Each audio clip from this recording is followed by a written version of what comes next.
झारखंड विधानसभा का मानसून सत्र आज से शुरू हो चुका और ऐसे में कहा जा सकता है कि जिस तरह से विपक्ष के नेता लगातार हमलावर दिखाई देने की कोशिश कर रहे हैं, इस बार का जो मानसून सत्र होगा कहीं ना कहीं हंगामेदार होने की उम्मीद जताई जा रही है। आपको बता दें कि कल सत्ताधारी पक्ष के द्वारा जो है सो विधायकों की बैठक बुलाई गई थी, जिसमें एजेंडा सेट किया गया कि किस तरह से आगे विधानसभा सत्र को चलाना है। वहीं आज विपक्ष के द्वारा बीजेपी प्रदेश कार्यालय में एक बैठक का आयोजन किया गया, जिसमें बीजेपी के जो तमाम विधायक मौजूद रहे और सभी ने एक स्वर में कहा कि कई ऐसे मुद्दे हैं झारखंड के जिसको लेकर वो सरकार को घेरने का प्रयास कर रहे हैं। खास करके जो जिस तरह से मुख्यमंत्री हेमंत सोरेन का जो कार्यकाल जा रहा है उसको लेकर विपक्ष काफी बौखलाया हुआ है और विपक्ष का काम है चूंकि राजनीति करना, और राजनीति में एक कहीं ना कहीं ये कहा जा सकता है कि बीजेपी के विधायकों को जो मुद्दा टास्क मिला है कि किस तरह से सरकार को घेरा जाए, उसको लेकर काफी गहमा गहमी मानसून सत्र में दिखाई देगा। मौके पर क्या कुछ कहा गया, आइए आपको सुनाते हैं। मदर टेरेसा क्लिनिक के माध्यम से, अगर मदर टेरेसा के लिए इनका सोच इतना अच्छा है तो उनके नाम पर एक बड़ी योजना की शुरुआत इनको करनी चाहिए, ना कि अटल जी के नाम को विलुप्त करके करना चाहिए। और अभी आप देख रहे होंगे कि आज अतिवृष्टि के कारण कई किसान परेशान हैं। किसान अपनी फसल को बर्बाद होता देखकर कई लोग आत्महत्या के लिए मजबूर हो रहे हैं। आप सब्जी हो, भदई हो और जितने हमारे किसान हैं उनका खेत पूरी तरह बर्बाद हो गया, उस विषय पर भी चर्चा हुई। विस्थापन को लेकर अगर देखेंगे कि रिम्स 2 में किसान का ज़मीन लेने का जो योजना बनाया है उस पर भी कई चर्चा हुई। लॉ एंड चर्चा हुई, नगर निगम चुनाव को लेकर चर्चा हुई। कई ऐसे मुद्दे हैं जो झारखंड की ज्वलंत समस्या है। आज जो स्थिति बनी है झारखंड में, उसमें विपक्ष की भूमिका में भारतीय जनता पार्टी और एनडीए पूरी तरह एकजुट होकर जनता की आवाज़ को मुखर तरीके से रखेगा। चाहे सीजीएल का मामला हो, चाहे जेसीसी का मामला हो, चाहे जेपीएससी का मामला हो, जो छात्र हित में जो 2024 में चुनाव हुआ, एग्ज़ाम में जिस तरह से लीपापोती करने का सीआईडी के माध्यम से काम हो रहा है और सरकार और सीआईडी को ये पता है कि इसमें सत्तारूढ़ के कई विधायक और मंत्री की संलिप्तता है, उसको लीपापोती करने का प्रयास जारी है। उस पर सीबीआई जांच की भी मांग हम लोगों ने सरकार से रखा था, फिर इसकी बात को रखेंगे ताकि युवाओं को इसके साथ खिलवाड़ नहीं हो। और एसआईआर के विषय में जो अभी कांग्रेस जे में मार्क्सवादी सरकार प्रक्रिया में है, इन लोगों की मंशा यही है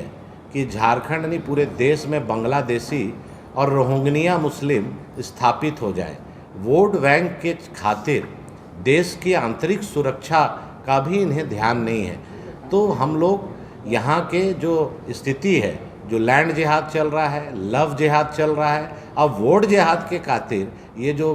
प्लानिंग हो रही है, इसको किसी कीमत पर हम लोग होने नहीं देंगे और चुनाव आयोग निष्पक्ष जांच करे, इसके लिए भारतीय जनता पार्टी पुरजोर उनके पक्ष में रहेगी और ये सरकार जो नहीं कराना चाहती है इनके विरोध में रहेगी। देखिए, मतदाता पहचान पत्र केवल भारत देश का नहीं है, आप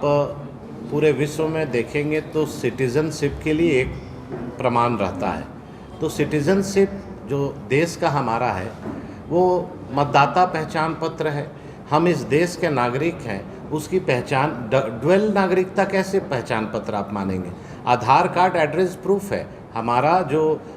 हम रेसिडेंट हैं देश का, उसका या तो हमारा सबसे पहले मतदान देने का अधिकार है, हम इस देश के मतदाता हैं और यही सबसे बड़ा है। और इसमें जो लोग गुजर गए हैं, जो ऊपर चले गए, उनको नाम डिलीट होता है, जो 18 साल प्लस हो रहे हैं उनका ऐड होता है। लेकिन सरकार या सत्ताधारी की मंशा जो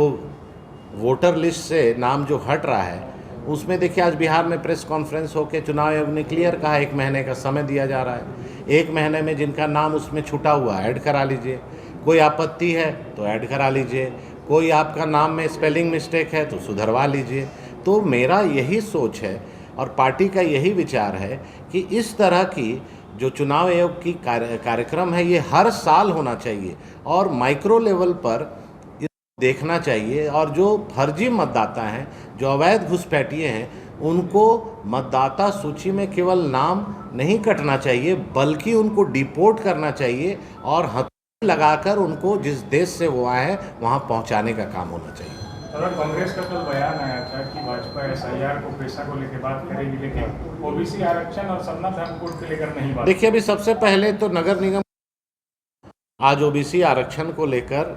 ये चल रहा है, अभी तक सर्वे नहीं हुआ है, कई जगह सर्वे अधूरा है और बहुत कांग्रेस, जेएमएम, आरजेडी पिछड़ों की वकालत करती है। तो मेरा मांग सदन में यही रहेगा कि जो आप 27% आप देना चाहते हैं, सबसे पहले नगर निगम का चुनाव में आप पिछड़ों को 27% आरक्षण दें, उसके बाद चुनाव करें।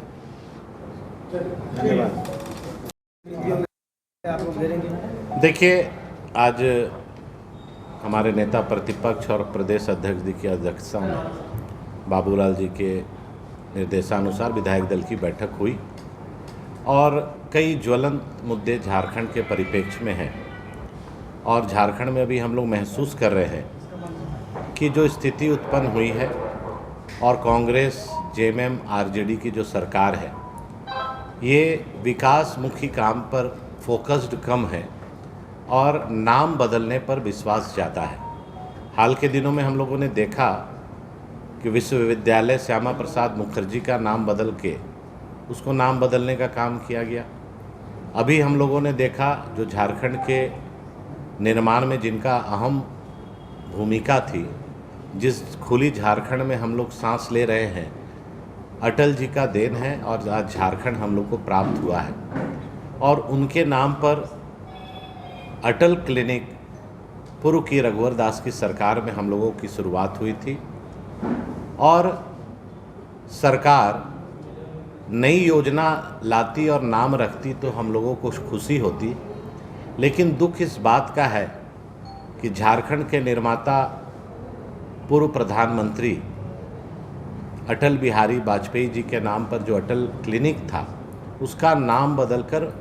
मदर टेरेसा क्लिनिक रखने का जो काम सरकार ने जो निर्णय लिया, ये दर्शाता है कि सरकार अटल जी या हमारे श्यामा प्रसाद मुखर्जी का अपमान नहीं कर रही है, वैसे महापुरुषों का जिसका इस देश में और इस देश के लिए योगदान रहा उनका अपमान करके और मदरसा से टेरेसा तक का सफ़र तय करना चाहती है। ये राजनीतिकरण के तहत